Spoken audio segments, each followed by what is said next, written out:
We are jumping right in on this one. I'm showing you the poles I'm using. These are just lamp stands that I get from Walmart. They come apart very easily, so you'll see where I take them apart, and I'm just showing you exactly how they connect to the pole. We're making 4 balloon columns. They're going to be spiral columns, so you'll see how I create all this. I'm inflating balloons in 8 inches, so we need a sizer to do this. And I have an empty house, believe it or not. Most of my tutorials, I'm always saying how I have kids running around, so I have to do voiceovers.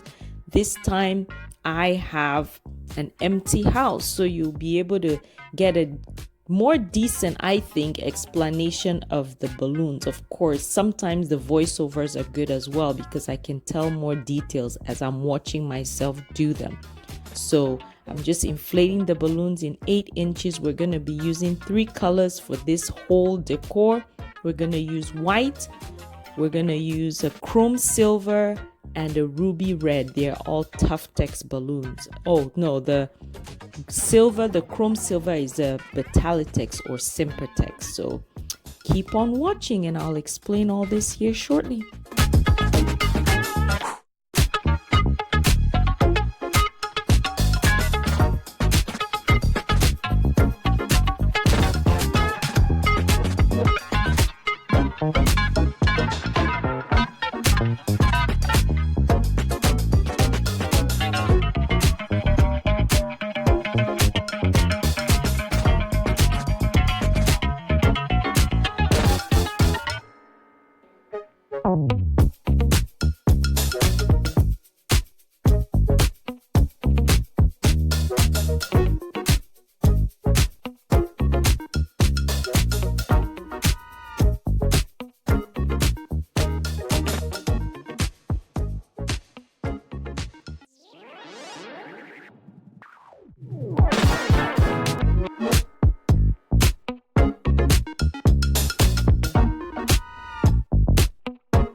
Okay, a lot of times I have to do a voiceover because I have kids running around every time I'm doing balloon installs at home, but the house is quiet. So I'm just gonna see if I can explain this.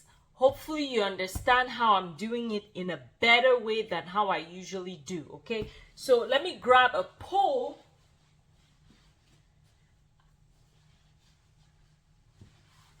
I already showed you how I connect the poles together. They're pretty easy. So we have the pole right here, put it where you can see.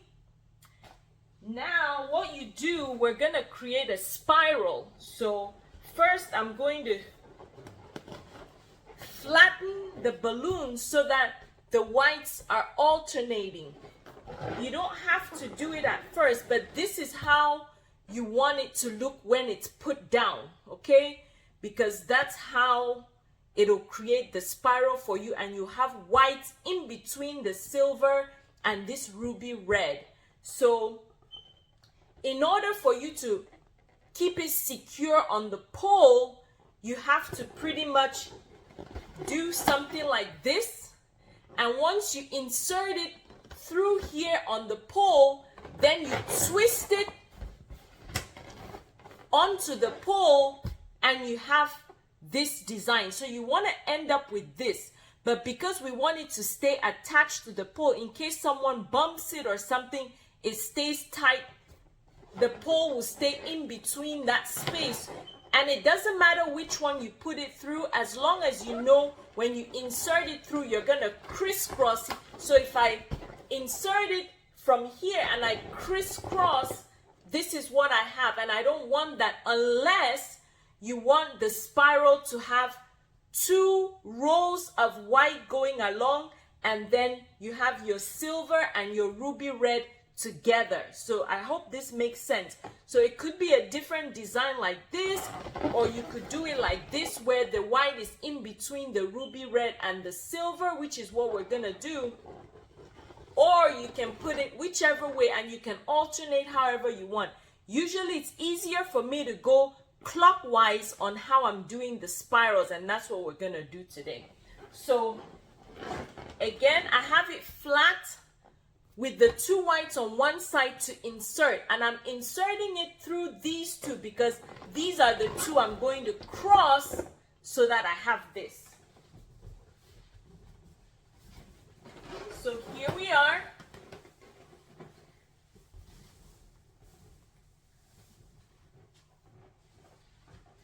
We're going to slide that through like so. And then you're going to overlap.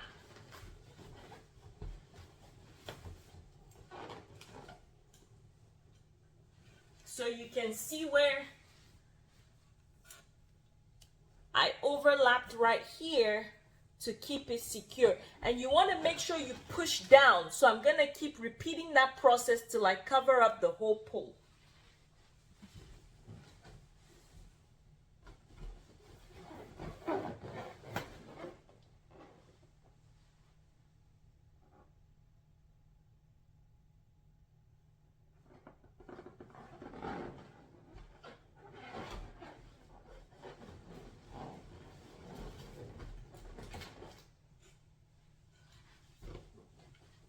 The other thing I want to point out is you're putting the balloon in between these two. So you want to make sure when you align it, because your two whites are together, you can use the red as a guide and you're overlapping. So already you can see I'm going this way with my spiral. So that's what we're going to do. So use one color as your guide on how you're aligning each color. So already you know I have the two whites on one side, then the silver. So we're going to put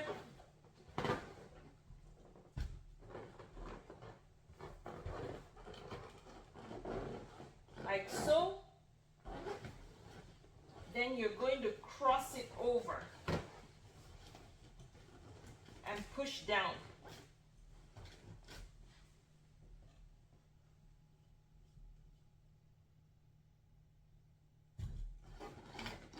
Make sure you push it down so it limits the gaps that you have in between each one.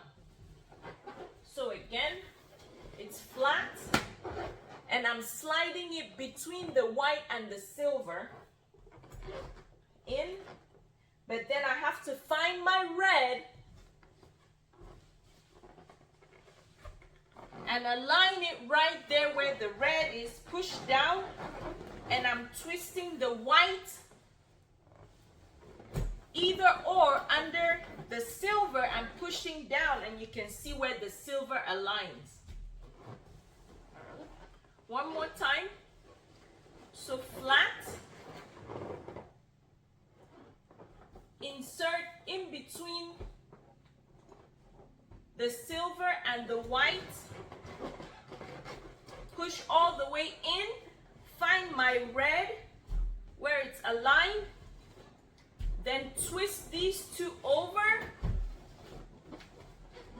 and push down.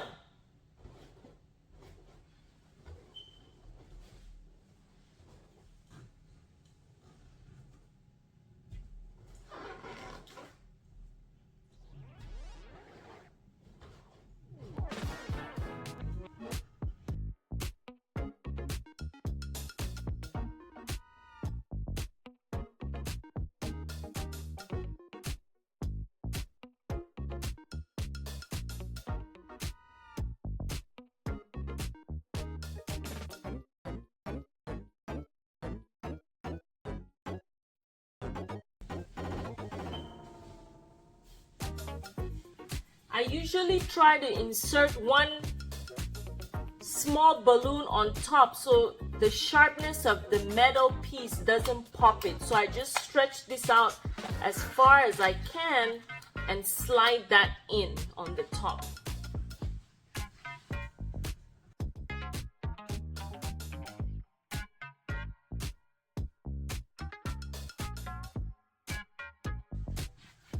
There we have our first column. I have to make 4 of them. So I'll inflate two red toppers and 2 silver toppers that I'll install when I get to the venue. So this is what we have so far. I think I'll add another one of these on top with the topper. So I'll attach the topper to this one, and then at the venue I'll just attach this piece to the top of it just to give it extra height, because I want a total of about 6 foot. So I'm gonna finish inflating more, or finish these up, inflate more, because I'll definitely need more, then create 4 of these with 2 of the ruby red and 2 with the silver, the chrome silver, so that when I get to the venue I can put it on. So keep on watching.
Now that we got our balloon columns out of the way, I want to take a second to welcome you. If this is your first time tuning in, welcome to Soto Creations, where we make your imagination a reality.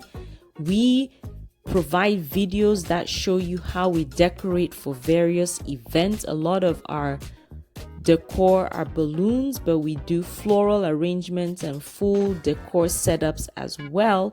So welcome. If this is your first time, I hope you stay. I hope you consider subscribing so you don't miss any of the videos, and of course click that notification bell. It really supports my channel. Thank you guys so much for all your support, and to everyone who comes back every week, thank you.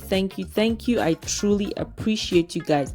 You also know that on this channel I tell you what we're decorating for, and each event has been so unique. I've had this channel for over a year now, and every video has been unique to special events. Sometimes when I even have similar colors, the story is always different and it always turns out different. So I am always excited to decorate for events. I'm always excited to explain what I'm doing. I'm always excited to bring you guys along with me. So this time we have an opening of a Muslim school. So they contacted me, wanted balloons in their colors because they're opening the school.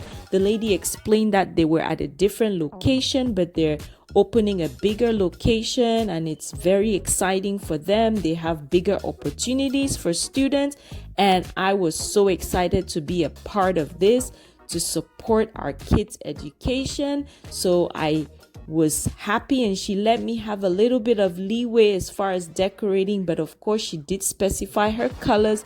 And like I said earlier, we are using this chrome silver in qualatex. I love the qualatex, now sempertex chrome colors. They're so easy to work with.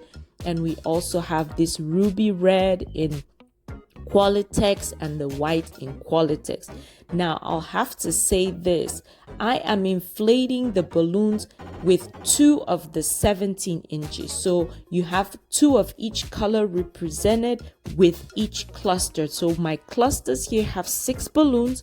4 of the balloons are the 11 inches and the other 2 balloons are the 17 inches. This just gives you more of a bigger cluster filler, especially when you have room to have a bigger garland. So that's what I'm working on, just getting them all inflated. Now you saw me inflate the balloons for the columns. With those, you have to size every single balloon. You don't have to worry about having that rounded effect that you have to do with inflating the balloon, squeezing out the air like I'm doing here to create that rounded balloon.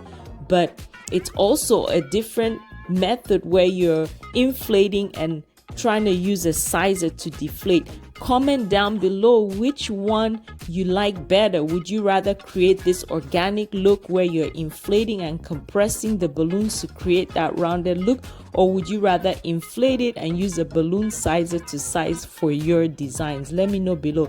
Honestly, for me, I haven't really figured out. At first I thought I love this organic look because I don't have to worry about sizing, making sure everything is the right size. Sometimes you don't size it right, then you have to re-inflate and get it to the right size.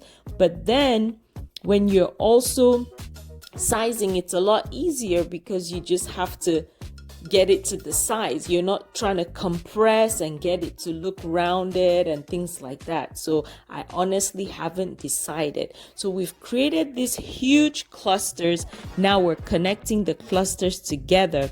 I think I have enough room to just make 3 separate garlands just so I can fit it in everything that I'm doing in the truck, and then I'll be able to connect these pieces together at the location. It is extremely hot, and you'll see what happens with my whole recording and everything here later on, but we're just connecting the clusters together.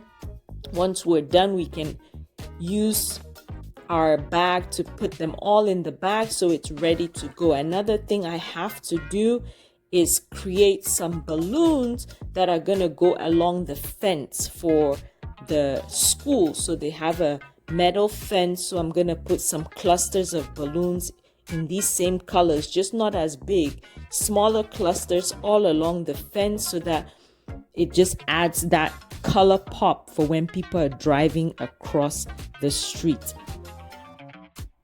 Here I am prepping all the balloons that are going to go along the fence.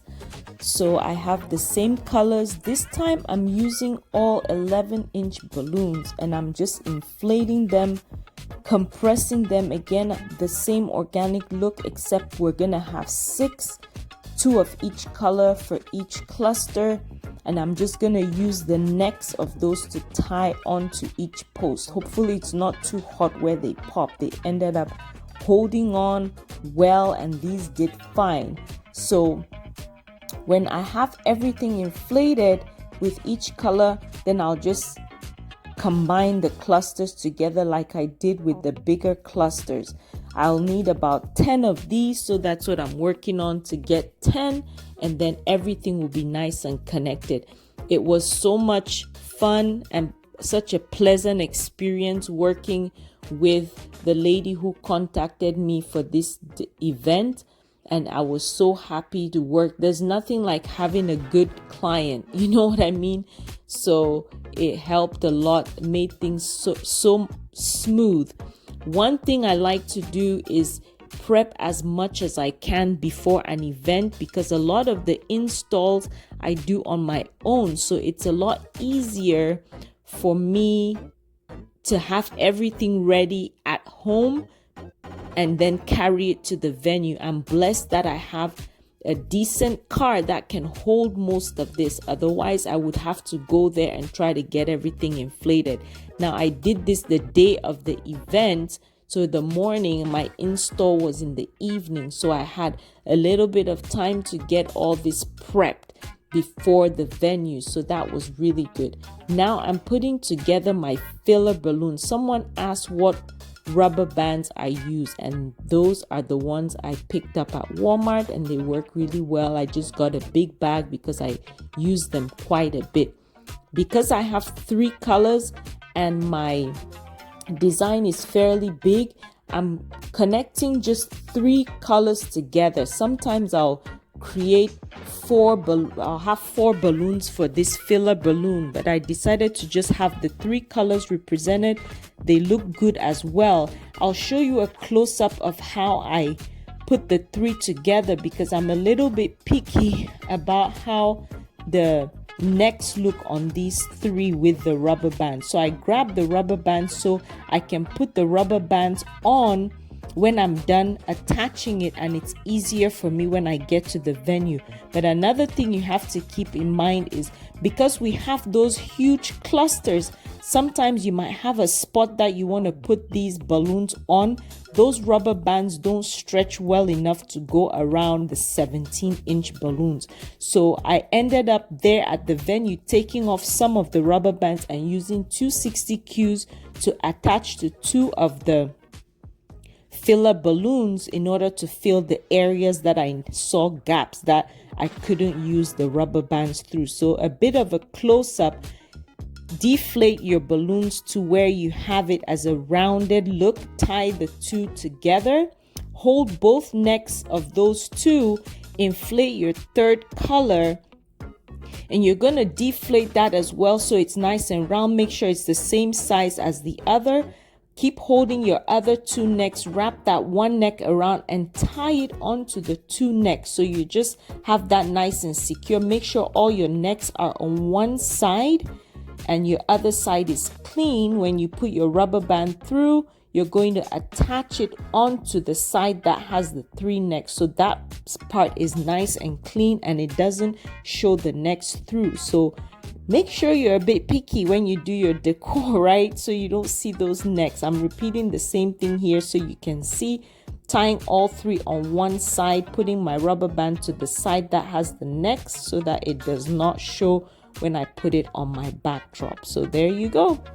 So again, you can't put the rubber bands through the 17-inch balloon. So in that case, instead of using the rubber bands for your filler balloons, you would use 260 Qs, or you can attach it with the necks, but the 260 Qs are a lot easier to put around. You just need a long one if you're going to put it in places that are separate apart, and then a shorter one that you can attach to each end just to fill spots that are closer together. So that is the plan. This is going to be the last section of what we do, and from here we're going to work on heading to the venue to start our work.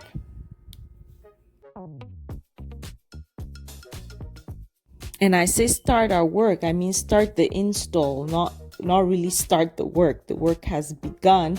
So we're going on to foil balloons. I love the idea of putting this round orb balloons onto the backdrop. It just gives it a different shine, adds a little bit more glam. But unfortunately, I lost some by the time we got to the venue. I think I squeezed in too many balloons into the van and a couple of them popped. So it didn't really come out with enough of these that I wanted, but the design still ended up just fine. I don't try not to sweat those things that I don't have control over. So I'm inflating 3 of these. I showed you in one of my other short videos or tutorials how you should be careful inflating these. You do want to make sure you don't have those lines along the seams, but also you want to make sure that you don't overinflate, otherwise it just pops. So trying to get them in the car, I think that's what popped them, because I was pushing on to get them through and squeeze everything in. So you want to be careful when you're putting all that in. So lesson learned there. We also have these starburst balloons that I absolutely love for celebrations. So they just add that nice pop, that festive look to your backdrop. So they come in teardrop shapes, and you have, I believe it's either 10 or 12 of them that you design as pairs. And of course I'm going to show you how I put it all together, but right now I'm just inflating each teardrop and getting the air well enough that when I touch it, it's firm. So going through every single one, you have to inflate each one. They're not too bad. A couple of pumps gets you where you need to. Then you're going to loosely tie them, not the knot, but the ends. You don't want it too close together. You're going to tie pairs together. Don't worry if it's loose, because you can always twist it on till you get it tight enough around. So once everything is paired up, you're going to start twisting it together. It's loose at first, but the more you add on, then the tighter it gets. See, I'm kind of moving, twisting it around.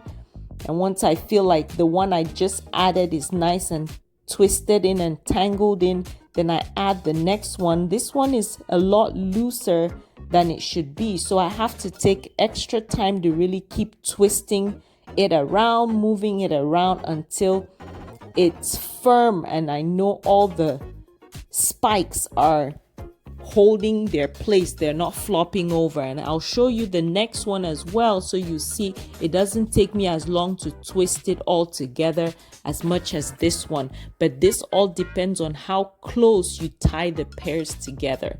So this is done. We're working on the second one, going to get all of them inflated again, but this time once we're tying them together, they're not going to be as loose, so it'll all fit tighter. And you'll see once I'm putting in the last few, it ends up being a little tighter to squeeze it in, which is fine. You just don't want it too tight where as you're trying to fit the pieces in, they end up popping. So that's the only thing. So now I'm tying them a little closer together, and I'll show you how I twist it together as well. So here we have, I think that might not be the last. Okay, it was the last one. So it's twisting it on, and I can feel that it's getting a little more snug here. Still twisting. See how I have to secure that to really get that on. And same thing here, it's a little tighter. So there we have it. It's easy peasy. All right, we're done. I'm excited for how the colors look. Very festive. This is so exciting. So I'll see you guys at the venue. Hopefully it's not too hot for me to record. I'm thinking twice now about this whole setup, not because of the design, but because of the heat. It's going to be, I think, 98 degrees, which is not the best for balloon installment, but I'm going at 4 p.m. hoping that at that time it's not too bad. I'm using my pipe and drape kit to do the install, just so it's gonna be secure and I don't have to worry about things falling over, especially with how windy it can get here. Luckily it hasn't been that windy, but you never know. So I'm hoping my columns stand on their own. If I have to put it by a pole, then I'll strap it next to that pole just so it stays in place and the wind doesn't pop it over or knock it over. And I'll attach all those. I probably already explained that.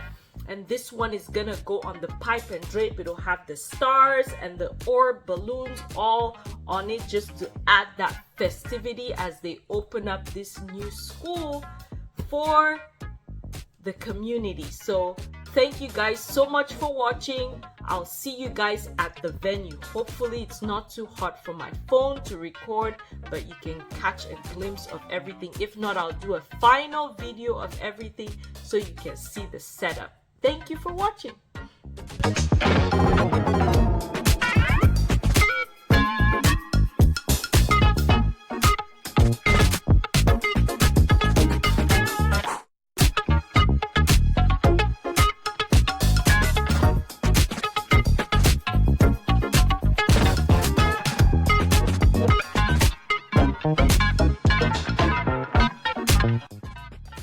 Guys, I just parked the car and got out. Look at my face already, just setting up the camera. It is so hot, so hot. This is why I start thinking, what was I thinking trying to set up this in the hot summer? But I'm getting my pipe and drape out and trying to figure out how wide I'm setting everything up to get it where I need it to start installing. Again, I'm working fast as well because I'm limited on time, because they're going to start the event right at 6. Of course, I give myself enough time, but a lot of times when you're working by yourself for specific events, you have to give yourself more time than you think, just so that you finish on time. But the pipe and drape, I'm just putting that up, setting it up. This is the beautiful school. If you could see inside, it's gorgeous. I just couldn't record that part, and got my pipe and drape kit set up, and I'm trying to work on getting the balloons out. It is very hot, and tying my 260 Qs onto the pipe and drape kit so I can use that to attach the garland onto the pole. I love my pipe and drape kit because the height is etched on the inner part of that upright, so you can adjust it and have the exact height you need on both sides. You don't have to estimate to get the height you want. So plus it's weighted on the bottom. I could say so much about it. If you guys want a review on this pipe and drape kit, I can do it for you because there's so many good things. Obviously everything has its cons, but I've loved this since I bought it. It has helped me with so many events. So this is our first garland that we made at home. Remember, we had 3 of them. So that's the first one. I attached that already so it doesn't fly away. I'm attaching the second piece right there, and I'm gonna keep getting sections.